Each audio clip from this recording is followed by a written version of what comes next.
So, let's get real bloody bizarre now. If you've never seen my stuff before, it's time to leave.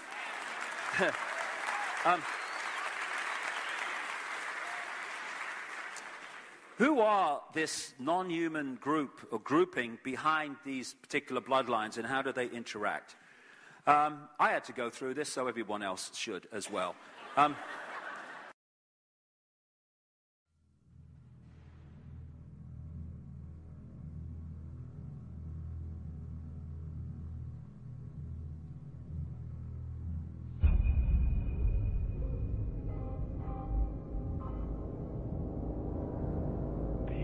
So you make a list of hypotheses.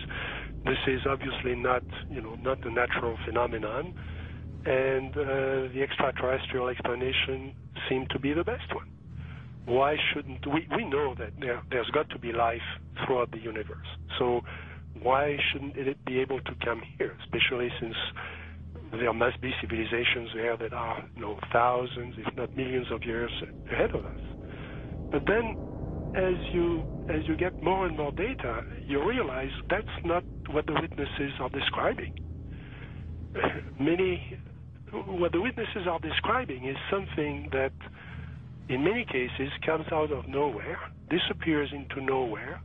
There are cases of objects becoming transparent on the spot, physical objects, material objects. And I have no question that people have said, well, Vallée doesn't believe this is physical. Well, of course it is physical. It's material at some times, but it can also change shape. It can also merge with other objects, and it can also disappear on the spot. Well, if it does that, then it could be from anywhere, anytime.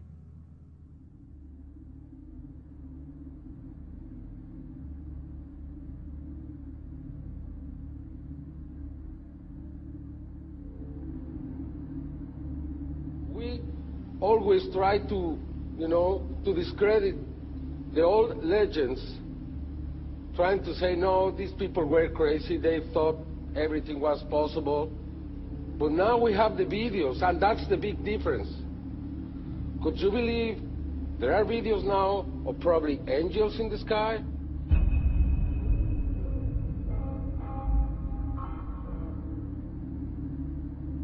And then I started looking at some of the things that didn't fit. And one of the things that I had to ask is, when did this actually start? Every UFO book starts with, on June 24, 1947, Kenneth Arnold saw something about Ukrainians. Well, that's not really true. I mean, we have data from the 30s and the 20s and from 1896 and 1897 all over the United States, and then you can go back in history. And many people don't want to hear that. They want to hear that this is, if you follow the first level extraterrestrial theory, then ETs, discovered us when the atom bomb went off and they came here to study us. Well, that's not what the data says. So when did it start? And I found an enormous wealth of data going back to medieval times and even before. Of course, as you go back in history, you lose the cultural context, and it's harder to understand the data. But in medieval times, there were records, especially the records of the church, that were kept very, very carefully about strange phenomena. The skeptics are always saying, well, give us your best case and we'll take it apart. There is no such thing as one best case in any field. You have to look at an accumulation of cases and look for patterns, and then that's how the phenomenon reveals itself to you. And for a long period of time, or for a period of time, I believed it was extraterrestrial. I now believe it is interdimensional, the phenomena. In other words, we're looking at so-called spirit beings from another dimension. And I back this up in the new book by equating it to ancient manuscripts where these beings manifested to human beings and what their reactions were, and then comparing it to reactions present day of people who have had encounters, and the similarities are striking.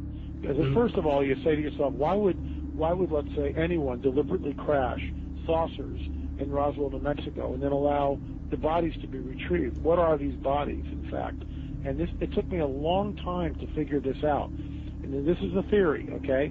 There's a difference between the grays, the little guys, right, that we see that have now been enculturated with the big black slanted eyes that are about 4 feet tall, all right? Those, let's just call them the grays because pretty much everyone knows them as grays. But there's another creature which people and abductees talk about that they see on board the ships, and these are tall beings, and they assume different forms. Sometimes they can appear as reptilian, other times they can appear as insectoid, other times they can appear as Nordic. In other words, in my opinion, they're shapeshifters. Now, why would I say that? What backs it up? There's a scripture, once again, from our spiritual handbook, which says that basically fallen angels can appear as angels of light if they so choose. Okay. They can appear as angels of light if they so choose. That's a shapeshifter, but it shapeshifts. It can appear as whatever it wants to appear.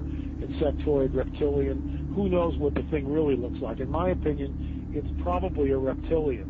Apparently there was some sort of a confrontation, there was some sort of a war between these beings, sides were drawn up, and we're kind of like, we're almost like cannon fodder in a way. This unseen war, which is happening in another dimension all around us that we don't see.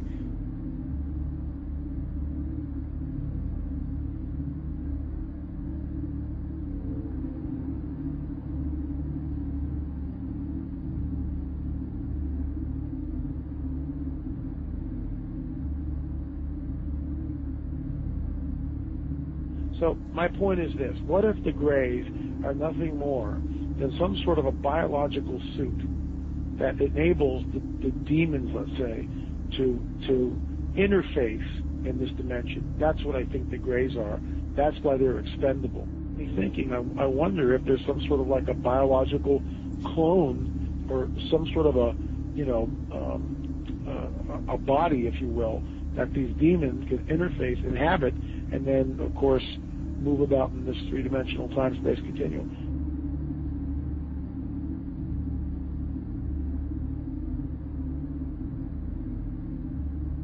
When you go back and you read the Book of Enoch, which, by the way, is found in the Dead Sea Scrolls, it amplifies the mischief that these fallen angels got into in and around the time of Genesis 6, which is why it was a global flood, because the Nephilim were on the earth, and these guys were all over the earth, and some of these skeletons that have been unearthed, specifically in Turkey, were over 30 feet tall. As we pushed west in Ohio and different places, they found mounds, and they would do primitive archaeological digs.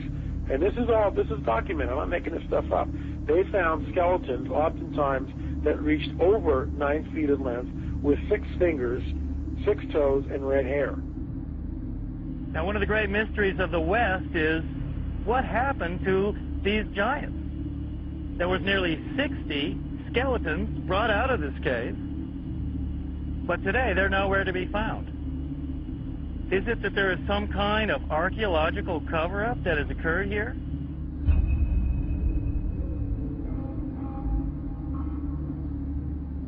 The main point is that that term is used of angels, fallen angels. And the offspring of those fallen angels with human women has produced a hybrid called a Nephilim. In the Hebrew, the term means the fallen ones. Also, the term is gigantes, which doesn't mean giants, it means earthborn. There was a gene pool problem on the planet Earth. Is that where the Bible then says that Noah was perfect? He wasn't perfect as his generations. Man. Verse 9. He was perfect in his generations. The word DNA. perfect is tamim, meaning physical defects. You know, when you see something like that, it's overwhelming. It will change your worldview. And is that the coming great deception that ancient manuscripts warn us of? Here's a prophecy from 2,000 years ago, that what is coming on the earth will be so bizarre that even the elect would be deceived if that were possible. An object videotaped by many and seen by thousands over several nights in the Arizona sky in 1997. Major sighting here.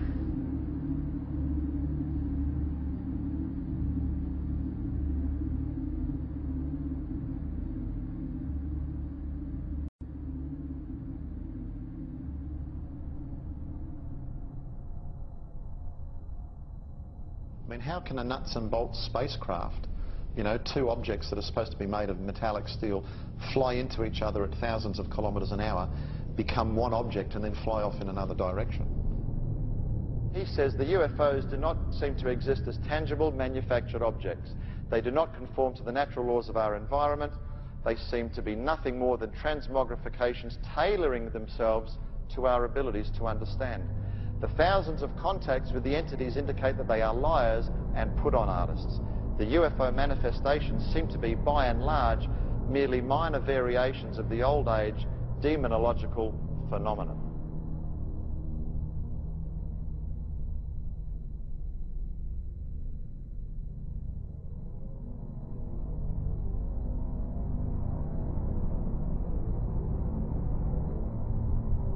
And again, the researchers will show you that the messages... to now, it's been the nature of reality all the time. Just earlier to that, from the just after mid-90s onwards, I kept coming across people who were telling me they'd seen, apparently human people, turn into a reptilian form and then go back again in front of their eyes. And you think, okay, right, back burner with that one.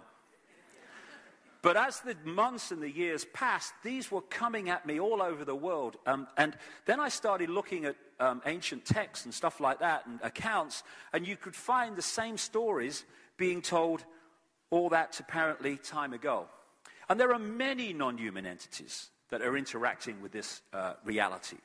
But the theme that keeps coming to me over the years in relation to these bloodlines behind the Illuminati is of some form of reptilian entities, which are the next stage on, because it goes on beyond them, but the next stage on behind the Illuminati bloodlines and the interbreeders with them is this reptilian group, which sounds real strange until you go with it. Now, again, this is...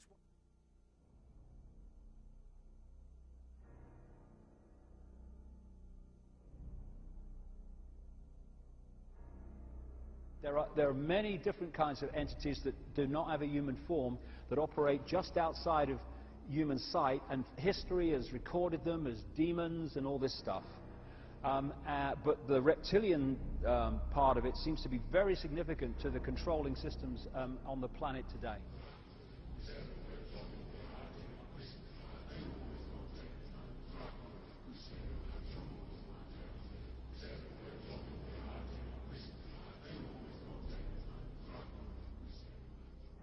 Today, there's a lot of genetic experiments and the Nephilim being created that are hybrids, and this is a very important part of what the Illuminati is doing. And they have been intermarrying with what the public calls aliens.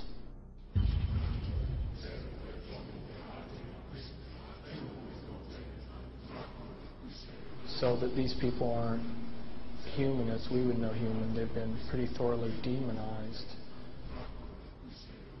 The bottom line is I have concluded that there are no good aliens. The aliens are demons, and we've got a mixture going on of demons and flesh and blood, and we've also got other genetic experiments.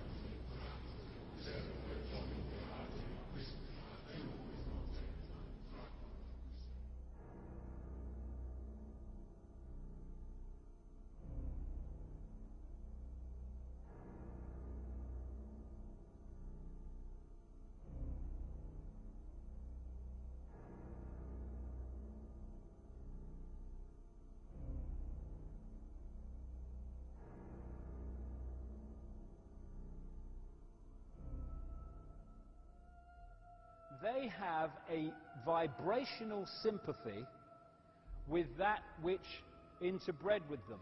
And this doesn't have to be physical interbreeding either. Remember, a demon Get the little spooky picture. There are a fallen angel, an unclean spirit. They can assume any form or go into anything. I have concluded that there are no good aliens. The aliens are demons.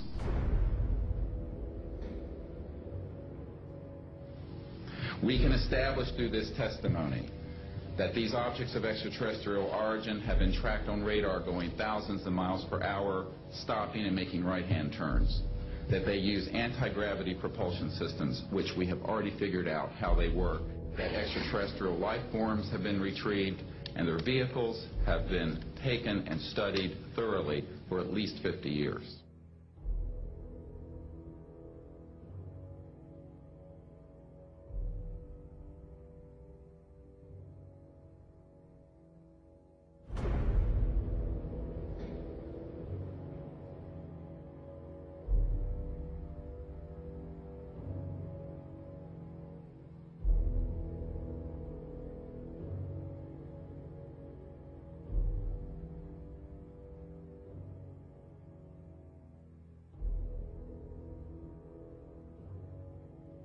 It's human nature to want to believe in some race of benevolent space brothers that will come and save us from ourselves.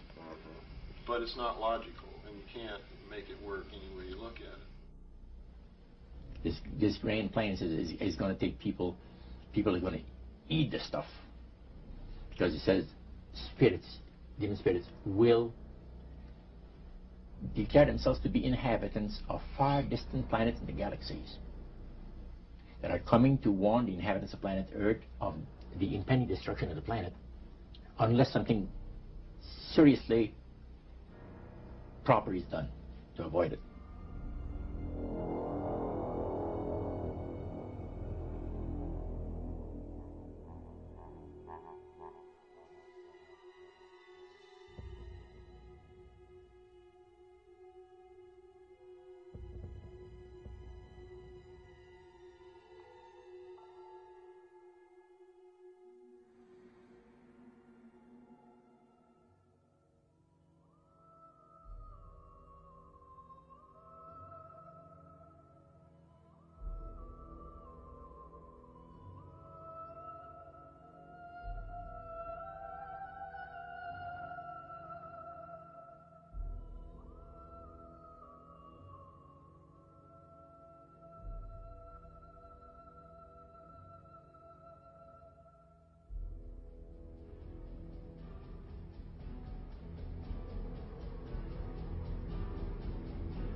Some might call it a power lunch, but it sounded more like a reunion of brothers.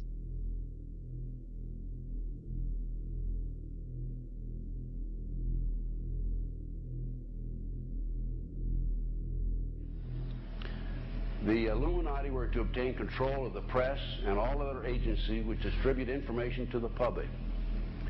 News and information was to be slanted so the Goyams would come to believe that a one-world government is the only solution to our many and varied problems. Their plot, their plans, their conspiracy remains invisible. The whole agenda is to create a one-world government where everybody has an RFID chip implanted in them. All money is to be in those chips, right? There'll be no more cash. And this is getting me straight from Rockefeller himself. This is what they want to accomplish.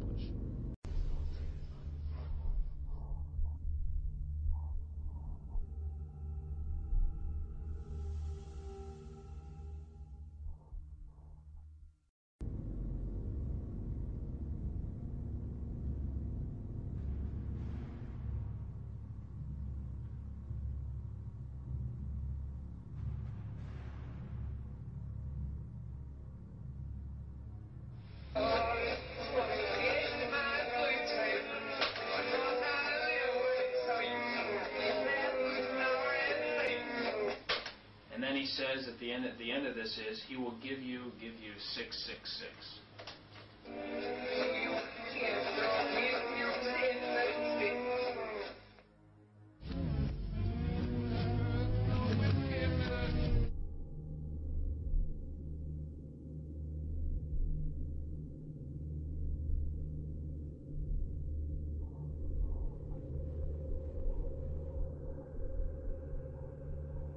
Behind them is a cult of evil, which seeks to harm the innocent and thrives on human suffering.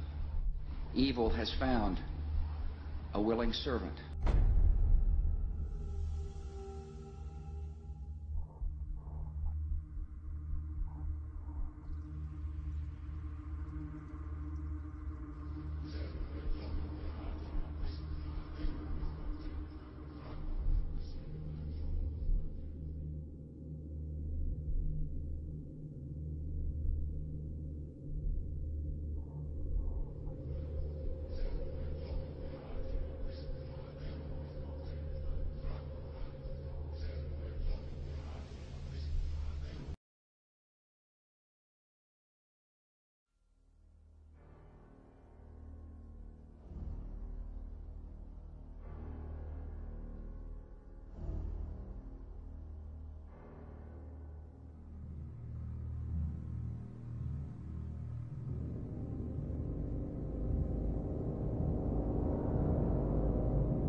Okay, you have the doorway here. Yeah. Okay, then to the right you have a hedge, and then Yeah. you have an evergreen tree. If you follow that line straight back, courtyard's in there.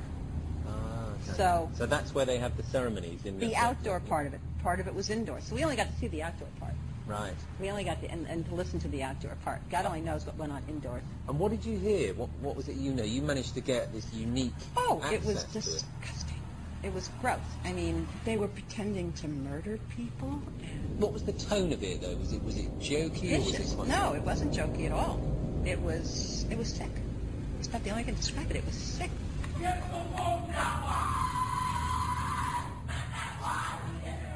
What you're hearing is the first recording ever made of the Skull and Bones initiation ceremony. It has never been broadcast before.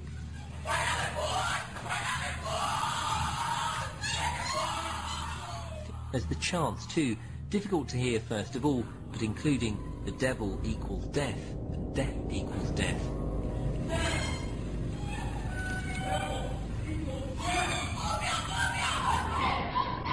Then members performing a mock killing. We can find the order behind the Russian Revolution, the Bolshevik Revolution. We can find behind the rise of Hitler. We can find in the maintenance of both of these systems, to transfer technology to both. Since you've already proven that Wall Street is behind the Bolshevik Revolution and the rise of Hitler, now you're proving that the order is behind Wall Street. Exactly. You were both in Skull and Bones, the secret society. It's so secret we can't talk about it. What does that mean for America? The conspiracy theorists are going to go wild. I'm sure they are. I don't know. I haven't seen the web. Number 322? Tim Russert, the moderator of Meet the Press and NBC's Washington bureau chief, collapsed and died early this afternoon while at work at the NBC News Bureau in Washington. What have Herbert Hoover, Art Linkletter, Jack London, and Richard Nixon all had in common? Well, they've all been members of the exclusive all-male Bohemian Club.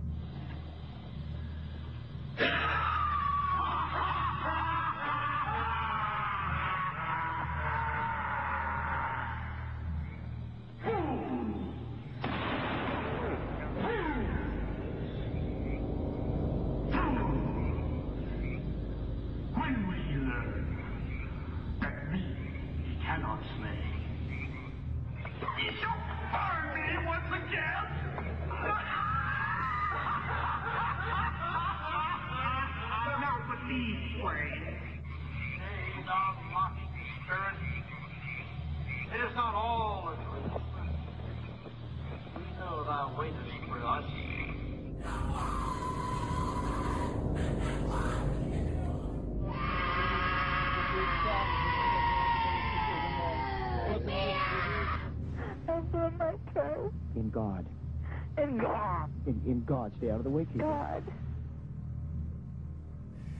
I think partly because of the magnitude of the disaster, and frankly partly because of the terrific way that the American press has covered it, and the press throughout the world.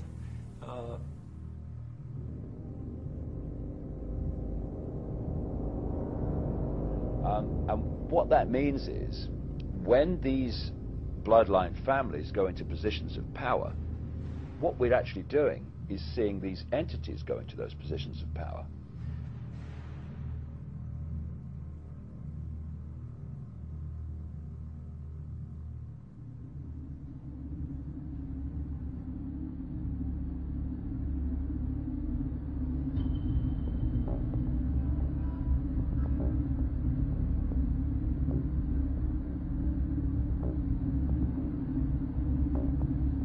Now these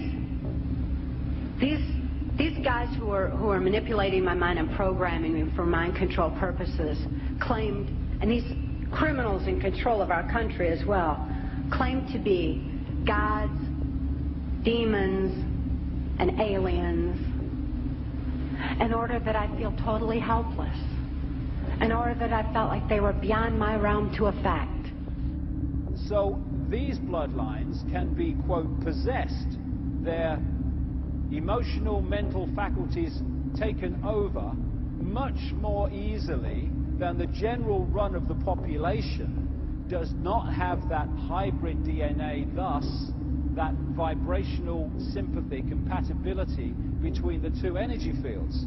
So what they're doing in effect is using the secret society network they've set up to manipulate these bodies into power, but in doing so they're putting themselves into power because they're controlling the mental and emotional processes of these vehicles.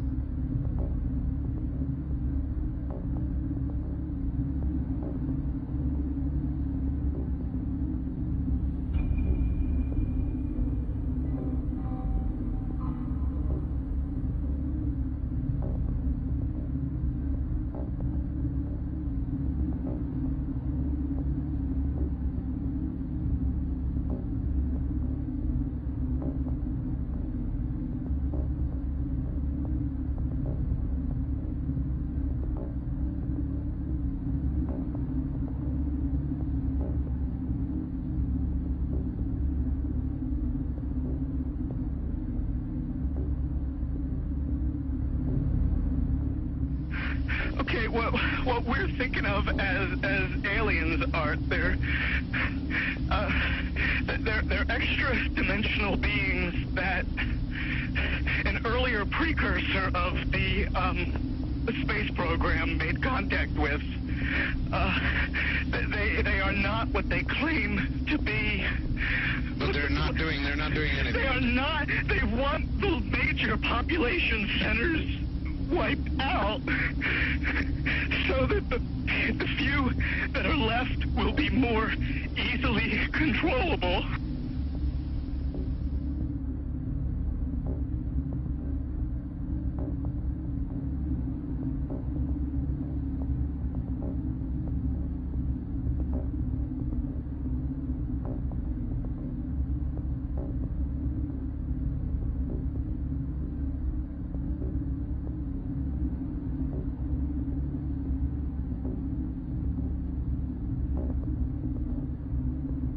Let's go on with this subject of the Illuminati and its symbols. You will find the symbol of this secret society on the back of a $1 bill.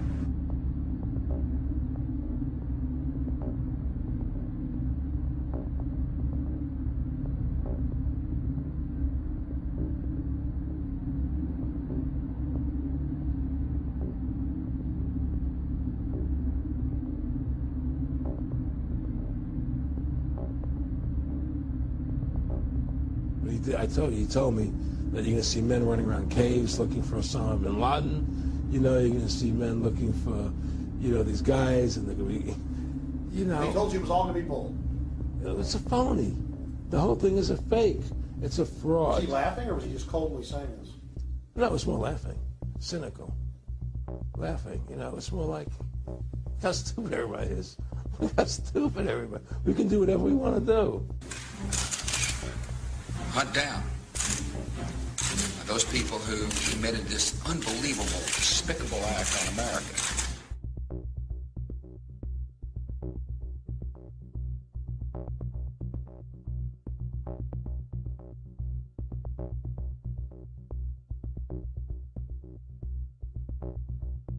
I will get our troops home. We will bring an end to this war. I have determined that it is in our vital national interest to send an additional 30,000 U.S. troops to Afghanistan. I do not make this decision lightly.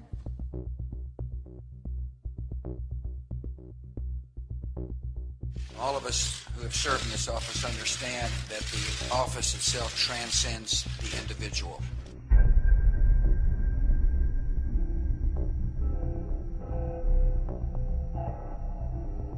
And these families are therefore simply vehicles of these demonic entities. And these gods are these entities which feed off human energy and feed off human blood too. And they're just continuing to do today covertly what they were openly doing in the past. And ultimately, they are possessed by these entities.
So you have an energy field that is human, and you're decoding that into a human body. Then the reptilian level of that comes forward and becomes the dominant field, and suddenly you're decoding a different energy field, and then it returns and you're decoding this one again.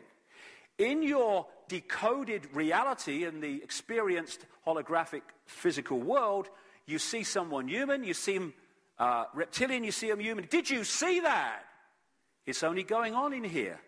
Of course, shape-shifting from solid to solid to solid is impossible, but that's not what it is. How appropriate. Because they're holograms.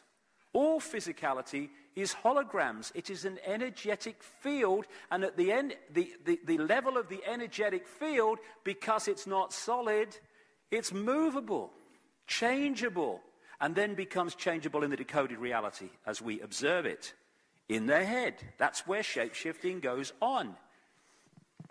And again, we are perceiving, through what we call visible light, a tiny frequency range of human sight, human decoding. But just outside of this frequency range and beyond into frequencies well away from this one are endless kind of worlds and realities. And I say further away in that sense, but actually they're all sharing the same space. You know, in this space that I'm standing in now are all the radio and television stations broadcasting to Melbourne. I can't see them, they can't see each other, because they are operating on different frequencies. And when you tune into one of those frequencies, that's what you get. And what this physical body does is to tune us through that telescope I talked about earlier into and through the receiver-transmitter crystalline structure. It tunes us into this tiny range of frequencies called visible light, and this becomes the only reality. But interspersing this reality is all existence. And just outside of this frequency range, just beyond visible light, lie these reptilian entities and many other entities too. And, you know, you'll be in a house and you'll see a cat, for instance, reacting to what is to us empty space. And you'll say, what's wrong with a cat? Don't be daft, nothing there. But to the cat, there is something there. Because its visual frequency range is much greater than ours, and therefore it's seeing things in the space that we can't see. So you have these reptilian entities, I'm sure other entities too, but the reptilian thing keeps coming up, who take over the thought process and mental processes. And we see the human when we decode that energy field of human, but behind it is something looking very different. Someone sent me this picture. It may be just a play of the light, but it's symbolic of what so many people see. Some people see full body shifts. Talk to those people all around the world.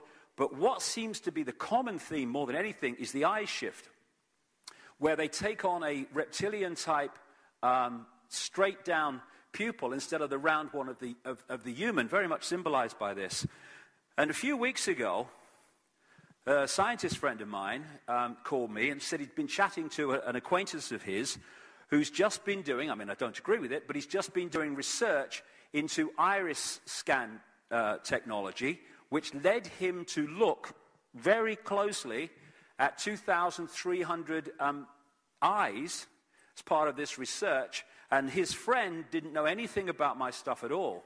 He was just in a conversation, and he said that around 4% of the eyes that he looked at very closely appeared to be of reptilian type and appearance, which is, and around the world, again, it's like, have you seen that new car? No, and you see them everywhere. Again, once this reptilian thing came into my life, I started to realize just how much reptilian imagery there is everywhere, all over the world.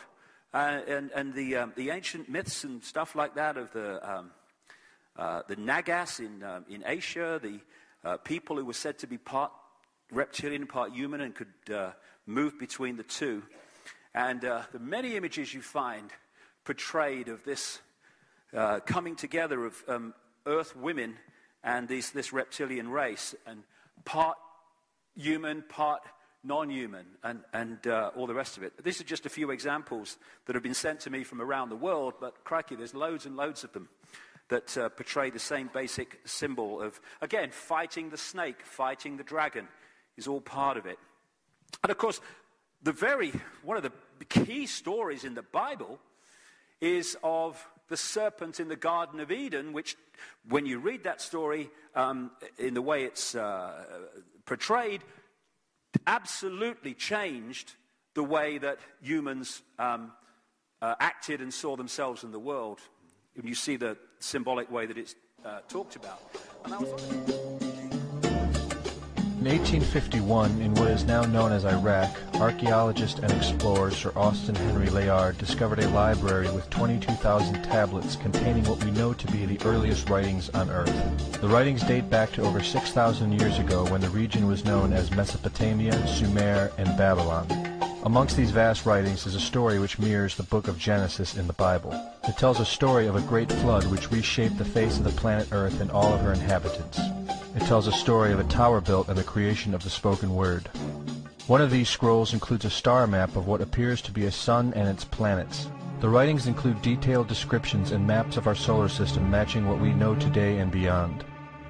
It includes a 10th planet in an orbit between Mars and Jupiter. It is written that the 10th planet Nibiru was thrust into our solar system and collided with the planet Tiamat.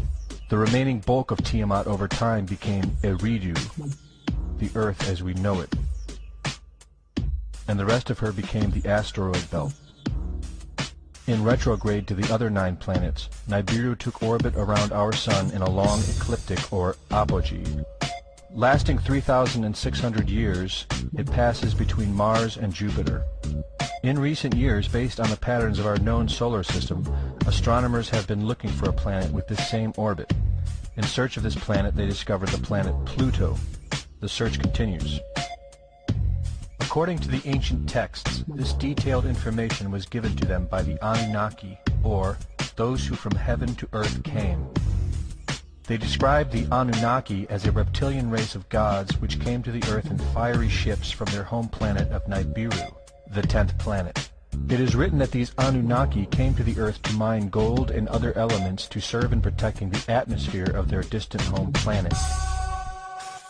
After a workers' revolt, the Anunnaki rulers began to genetically alter Cro-Magnon man to create a slave race, resulting in the human race.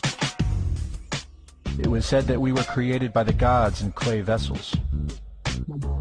It is written that man was forbidden to depict the Anunnaki in their actual form. Just prior to the Great Flood, the bulk of the Anunnaki would return home, leaving numbers of them behind to watch over the earth. Anu was king. Assigned to Anu to heed his instructions. 300 in the heavens he stationed as a god. The ways of earth to define from the heaven. And on earth 600 he made reside. After he all their instructions had ordered, to the Anunnaki of heaven and of earth, he allotted their assignments.